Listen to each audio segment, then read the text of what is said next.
____________________________________________________________________________________________________________the harsh fluorescent light scorched the inside of his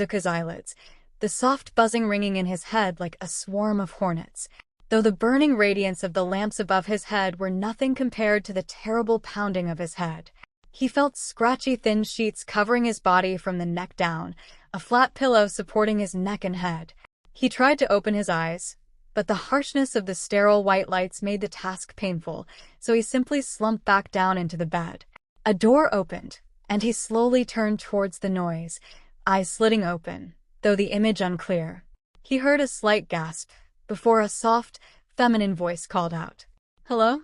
Are you awake, Mr. Midoriya?" Izuku slowly nodded his head, his breathing becoming more ragged as the pain in his chest began to awaken with him. "Okay, Mr. Midoriya, I need you to relax and wait for me to get the doctor. Can you do that for me?" Izuku nodded again, trying his best to focus his vision, but his head was still swimming with a drunken haze. What did they give him? What happened to him? A short while later, the door opened again, and he heard another feminine voice, though this one slightly more ragged with age. "Hello, Mr. Midoriya. My name is Dr. Chika Fuji. Can you hear what I am saying? Izuku nodded again, turning his head towards the sound. Okay, can you open your eyes for me? It takes him a few moments before his vision finally focuses, and he sees a middle-aged woman in a lab coat sitting on a stool next to his bed. She wears thin square glasses, and under the lab coat is a soft-looking light pink sweater and slacks. She smiles, albeit her mouth is tight, as if fighting back words. He remembers that smile. It's the same smile the doctor had before they delivered bad news. Hi there, Mr. Midoriya. It's great to see you awake. Do you know where you are? Izuku shakes his head, not trusting his voice. You are in 𝗬𝗓 General Hospital. You were hurt pretty bad when you were rushed in here. She looks down at his file, brows furrowing, her tight smile fading. Concussion, 3 broken ribs, bruising to the lower stomach and upper back, and she shudders. Let's talk about this later. Can you sit up?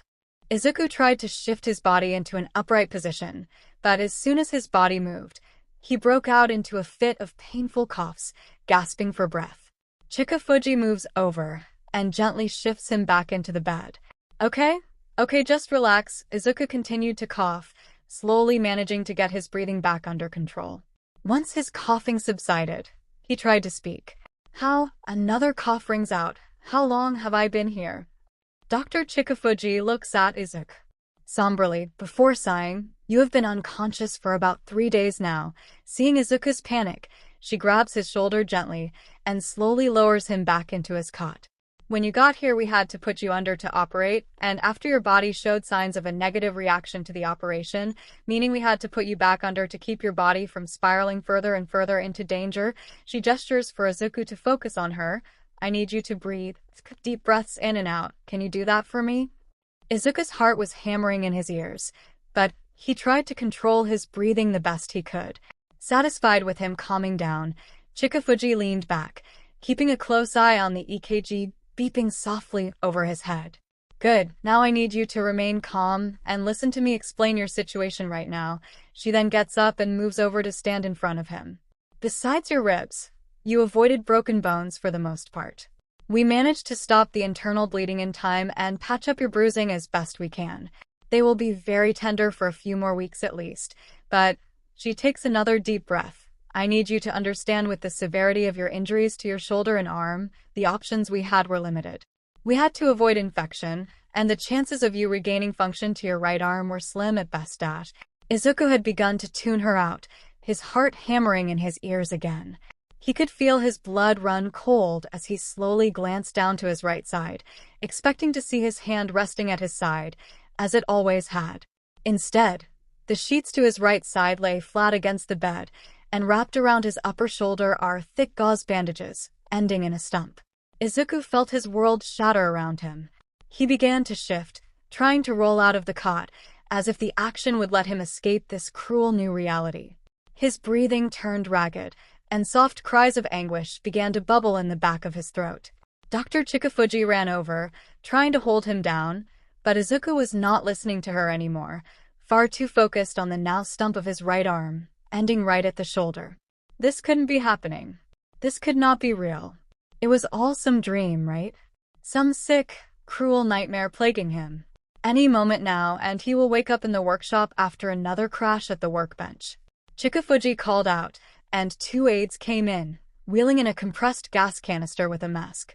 They held the mask to Izuku's lips, and slowly he felt his mind cloud, his body submitting to the anesthetic, sending him back into a dreamless sleep. When Izuku awoke again, he found himself in the hospital still, staring at the ceiling. His heart immediately began to hammer, anxiety overwhelming his still limited mind. He gingerly lifted his head and looked down at his right side, hoping, praying that it had all been some cruel dream. But as his gaze met the bandages of his right shoulder, the world came crashing down again. This time, though, there was no denial, simply a horrifying and grim acceptance. Tears began to flow openly as Izuku stared down at what remained of his right arm. He didn't sob, too lost in his own mind to do anything but stare and let the tears flow. His arm now ended right at his deltoid, quickly tapering into a round edge and tucking back underneath to the armpit. He futilely tried to flex his fingertips, move his bicep, anything, only for nothing to change. His head fell back down onto the bed, his throat clenching, and finally he began to sob, curling into himself, and simply letting his anguish wash over him.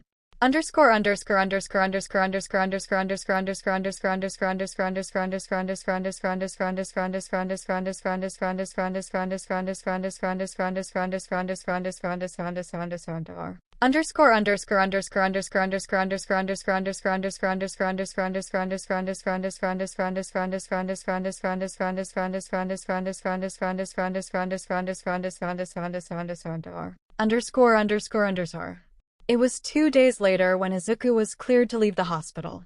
He had been generally unresponsive to any of Dr. Chika Fuji's attempts to explain his situation, or her attempts to try and raise his spirits. He simply stared ahead, sorrow gone, and left only with a lingering sense of hopelessness. On his last day, Dr. Chika Fuji entered his room, holding a pastry in one hand and setting it down to his left side, within reach of his one remaining hand. She smiles sadly at him before speaking. "Hi again, Izuku," she says softly. Izuku does not respond verbally, instead acknowledging her with a gaze. "I managed to sneak this in for you. It's against hospital policy, but I figured that they could let it slide at least once." She made no move to put the pastry into his hand, instead leaving it within reach of the boy. "As of today, you will be cleared to return home and go back to your normal life." She couldn't help the quick gaze to his right side, almost imperceptible, but Izuku noticed. "As for your recovery, we have several programs available to you for physical therapy. It may take a while, but I assure you with time you will come to find your options are not as limited as they seem." She hands Izuku a small pamphlet with different programs for physical therapy at the hospital, and Izuku blankly stares at it, barely retaining the information on the page. His eyes do linger, however, on the price of the therapy. "I can't afford these," Izuku says, all edge and lilt gone from his voice, and he handed her back the pamphlet, but Chika Fuji pushed it back into his hands and shook her head. "Maybe not, you know," she agrees, "but an anonymous person agreed to pay for all of your medical expenses from now until you are fully recovered. You must have a guardian angel watching your back, huh?" She chuckles lightly, though Izuku does not find the sentiment as amusing. "As much as I would love to continue this conversation, there are 2 men here to see you." She moves away from Izuku and lets 2 police officers into the hospital room, before closing the door behind her. One of the officers looks down at the report in his hands, his eyes narrow slightly, before he looks back up at Izuku. "Izuku Midoriya, quirkless, correct?" He speaks firmly, as if he wants to keep this as brief as possible. Izuku nods to him. "My name is Officer Sino, and this is Officer Shimamoto." He gestures to the second officer. "We need to ask you some questions about the events that occurred 5 days ago at your house. Just clarify some information we found is all." The officer sits down in the stool and sits down next to Izuku's bed, pulling a small notepad out of his back pocket. "Just tell us what occurred the day you were injured, including the circumstances of your injury." Izuku opened his mouth and slowly started to retell the events of that day. The words fell from his mouth openly, the most he had spoken in 5 days. It felt good to let the truth slip out, to tell somebody what happened to him. He stopped looking at the officers, letting himself get lost in the story. When he finished, he looked at the 2 officers, only to be shocked by the look of frustration and annoyance on Officer Sino's face. "Look, kid," he explains, annoyed. "It's one thing to be embarrassed about your accident. It's another to accuse a classmate of a very serious crime to hide that embarrassment. Now if you are going to continue lying to us, we will leave." "What? But it's the truth." "I swear it is," Izuku pleaded, leaning up out of his cot. "I swear. Everything I said was the truth. You have to believe me." "Enough." Officer Sino stands up from the stool, looking down at Izuku with barely contained anger. "We know about your history with Katsuki Bakugo from the statements of your teachers, the jealousy, the constant provocation. I figured you had some sort of history. But to try to accuse him of a crime when the truth is incredibly clear is frankly pathetic." Officer Sino pulled out a file and began rifling through pictures. "We found this smoldering pile of scrap that you built, half burnt and completely destroyed. It doesn't take a genius to realize you tried to build something, only for it to blow up in your face and injure you." Officer Sino takes a deep breath. We wanted to get details on the machinery. Construction of weaponry is a crime, you know? This isn't happening. This couldn't be real, right? I wasn't a weapon. Izuku shouted out. It was a flashlight. That's all it was. The officer seemed unconvinced, but put away his notebook. Maybe next time you will learn to tell the truth the first time, or else people will likely stop believing you. With that, the two officers left the room, leaving Izuku to stare at the door in disbelief. A lab accident? Faulty machinery? That isn't what happened. It isn't. Why didn't they believe him? What had his teachers told them? Izuku turned his head toward the ceiling, tears welling in his eyes again. He looked back down at his amputated arm and shook his head. No, he had cried long enough. He needed to get answers, and he knew just where to go for them.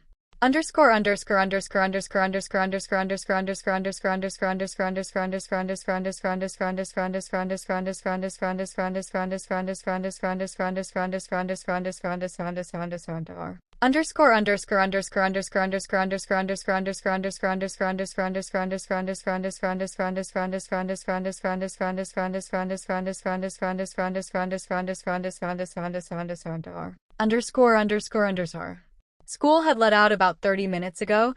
Izuku waited on the sidewalk for the students to filter out before entering the school. His right sleeve was left hanging loose, and his face was still bandaged. In truth, he still felt the pain, but it could wait. Now he needed to know what the hell was going on. He walked up to his homeroom teacher's room, taking a deep breath and slid the door open. The classroom was empty, save for the teacher in question, who glanced up from packing his things, before letting a disgusted expression wash across his face. Deku, he spat. School is over. You will have to come in tomorrow to pick up all your missed work. You missed an awful lot of school after your accident. Missed work?